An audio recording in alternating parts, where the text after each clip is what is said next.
Merci à vous, Tristan Lahaye, d'être l'invité du 6 minutes politique sur TVR. Vous êtes député de la seconde circonscription d'Ille-et-Vilaine, membre du groupe écologiste et social à l'Assemblée nationale. L'Assemblée nationale qui a vécu un moment important. Mardi 27 mai, les députés se sont prononcés sur la loi sur la fin de vie et ont adopté chacun des deux textes. Tristan Lahaye, vous avez voté pour la proposition de loi relative au droit à l'aide à mourir.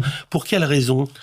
Je crois que c'était la responsabilité des parlementaires que de permettre une nouvelle avancée, d'autoriser un nouveau droit pour tout à chacun, enfin plus exactement dans des situations très encadrées, lorsque la maladie est dite incurable, que les douleurs sont réfractaires dans ces conditions assez strictes. De permettre à celles et ceux qui ne le souhaitent plus de pouvoir effectivement arrêter de vivre et donc d'être aidés pour leur fin de vie, pour mourir. C'était un peu le sens de l'histoire que d'arriver vers cette loi. C'est le sens de l'histoire après les lois qui les ont précédées. On voit bien que c'est un mouvement d'ailleurs qui n'est pas propre à la France, mais qui est également européen. On reste d'ailleurs un des pays qui l'encadre le plus.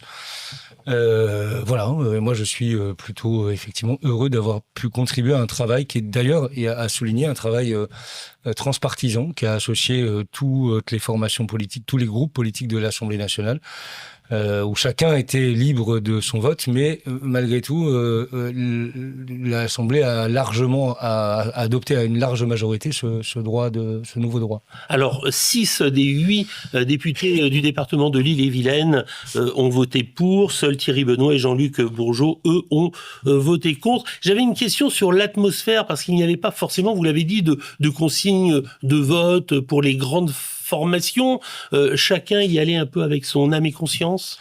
Oui, bien sûr, parce que c'est un sujet qui renvoie à des questions philosophiques, éthiques très particulières. Donc peut-être c'était pas les lignes de fracture habituelles que l'on connaît à l'Assemblée, mais c'est aussi la preuve qu'on peut travailler, bien que nous portions des projets politiques différents pour le pays, qu'on peut travailler à trouver des compromis. Et d'ailleurs, ce travail-là de compromis, on l'avait vu également quelques semaines plus tôt sur le texte présenté par mon collègue Guillaume Garot sur les déserts médicaux, qui lui aussi a été adopté à une majorité de l'Assemblée nationale et dont des contours qui n'étaient pas seulement des contours politiques habituels, mais un vrai travail transpartisan.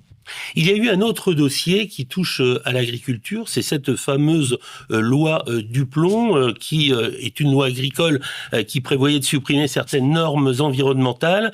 Que s'est-il passé réellement sur cette loi ? Alors d'abord, il faut dire qu'il y a eu une manipulation de la part du gouvernement et probablement poussée par la FNSEA pour empêcher l'Assemblée nationale de pouvoir examiner le texte et donc voter article par article, amendement par amendement. Et c'est très grave parce que c'est un texte qui est certainement le symbole de la grande régression écologique auquel nous assistons aujourd'hui, avec le retour de pesticides qui avaient été interdits depuis 2018, avec le retour des néonicotinoïdes tueurs d'abeilles qui sont très dangereux pour la biodiversité. Et c'est un texte qui, permettez-moi l'expression, et je considère cancérigène, c'est-à-dire qu'il va multiplier des atteintes à la santé publique, et à celle des consommateurs, mais à celle des producteurs aussi, à celle des agriculteurs. Donc, je crois que c'est un vrai problème. Et je le disais tout à l'heure, l'Assemblée a été empêchée de voter parce que le gouvernement a déposé une motion de rejet sur son propre texte, de sorte que le texte soit renvoyé directement au Sénat et que nous n'ayons pas à l'examiner. J'entends ici ou là dire qu'il y aurait eu obstruction de l'amendement. Il n'y en avait pas plus que sur la loi sur la fin de vie. Donc, on a tous souligné la qualité des débats sur la fin de vie. Il n'y avait aucune raison que ça se passe mal s'agissant de la loi Duplon. La semaine qui s'est terminée a été vraiment une semaine assez dense puisque l'Assemblée nationale a voté également la fin des ZFE, les zones à faible émission. Comment vous avez réagi ? Je trouve que c'est regrettable parce que on considère tous ou beaucoup considèrent qu'il y a effectivement des difficultés qui sont posées à certains nos concitoyennes et concitoyens s'agissant du remplacement de leurs véhicules sur certaines ZFE qui étaient plus strictes que celles de Rennes Métropole par exemple. Mais la difficulté sociale ne doit pas empêcher de traiter le problème écologique. Et là, en réalité, parce qu'on a des difficultés à faire, à mettre en œuvre, on se dit que finalement, c'est pas bien grave et on préfère annuler la portée écologique du projet, quitte à d'ailleurs à mettre un voile sur les questions de santé publique. 40 000 personnes meurent en France du fait de la qualité de l'air. Et on sait que c'est les particules fines qui, notamment, sont responsables de cette détérioration de la qualité de l'air dans les métropoles. J'ai une dernière question, mais très rapidement, en 15 secondes. Il en faudrait beaucoup plus. C'est le recul de la santé publique, dites-vous.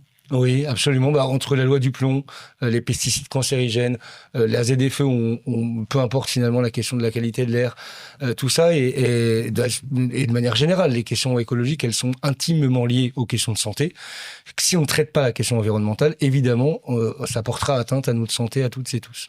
Merci beaucoup, Tristan Lay, d'avoir fait escale sur ce 6 minutes politique sur TVR. Je rappelle que vous êtes député de la 2e circonscription d'Ille-et-Vilaine. Merci à vous. Merci.